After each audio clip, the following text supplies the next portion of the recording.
ಹೋರಾಟ ಮಾಡ್ತಿದ್ರಿ ತಪ್ಪತ್ತಂದ್ರ ತಪ್ಪಂತಲ್ಲ sir. December ಆದ್ಮೇಲೆ ಎಲ್ಲ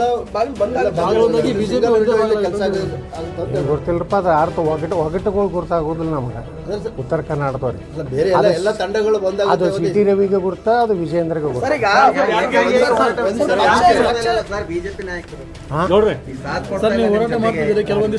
ನೀವು ಹೇಳ್ತೀರಿ, ಮಾಧ್ಯಮದವ್ರು ಹೇಳ್ಕೊತ ಕೊಟ್ಟಿರ್ತೀರಿ, ಸಾತು ಕಾರ್ಯಕರ್ತರು ಕೊಟ್ಟರೆ ಸಾಕು, ಯಾರು ವಕಫದಿಂದ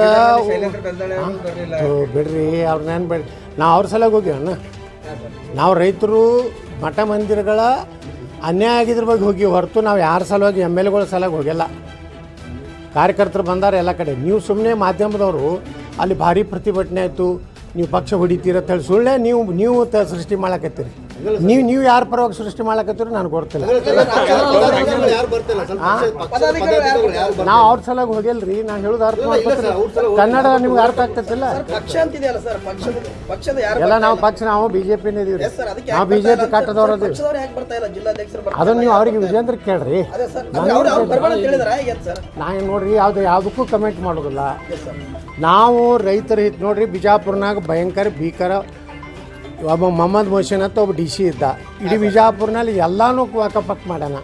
ಹಂಗೆ ಬೀದರ್ನಾಗೂ ಒಬ್ಬ ಜಾಫರ್ ಅಂತ DC ಬಂದಿದ್ದ, ಅವನು ಎಲ್ಲ ವಕಫತ್ ಮಾಡ್ಯಾನ. ಅದನ್ನು ನೋಡ್ಲಕ್ಕೆ ಹೋಗಿ ನಾವೇನು ವಿಜೇಂದ್ರ ಸಿಟಿ ರವಿದು ಗುಣಗಾನ ಮಾಡ್ಲಿಕ್ಕೆ ಹೋಗಿಲ್ಲ. ನಾವು ಏನು MLAಗಳು ಗುಣಗಾನ ಮಾಡ್ಲಿಕ್ಕೆ ಹೋಗ್ತಿದ್ದ. ಅರ್ಥ ಮಾಡ್ಕೊರಿ ನೀವು. ಜನರ ಸಮಸ್ಯೆ ಏನೈತಿ ಅದ್ರ ಬಗ್ಗೆ ಚರ್ಚೆ ಮಾಡಿಬಿಟ್ಟು ಅವ ಬಂದಿಲ್ಲ ಇವ್ರು ಬಂದಿಲ್ಲ. ಯಾರಿಗೆ ಕಷ್ಟ ಗುರ್ತಾಗ್ತೈತಿ, ಯಾರು ಹೋರಾಟ ಮಾಡ್ಯಾರ ಅವ್ರಿಗೆ ಕಷ್ಟ ಗುರ್ತಾಗ್ತೈತಿ. ಸರ್, ಒಗ್ಗಟ್ಟಿಂದ ಹೋರಾಟ ಮಾಡಿದ್ರೆ ರಾಜ್ಯದ ಪರಿಣಾಮ ಬೀರುತ್ತೆ ಅಂತ ಹೇಳ್ತಾರೆ. ಯಾರು ಪರಿಣಾಮ? ರಾಜ್ಯದ ಮೇಲೆ ಮೆಸೇಜ್ ಸಿಟಿ ರವಿಗೆ ಕೇಳ್ರಿ. ಸಿಟಿ ರವಿ ನಮ್ಮ ಮುಂದೊಂದು ಮಾತಾಡ್ತಾನೆ, ಅಲ್ಲೊಂದು ಮಾತಾಡ್ತಾನೆ.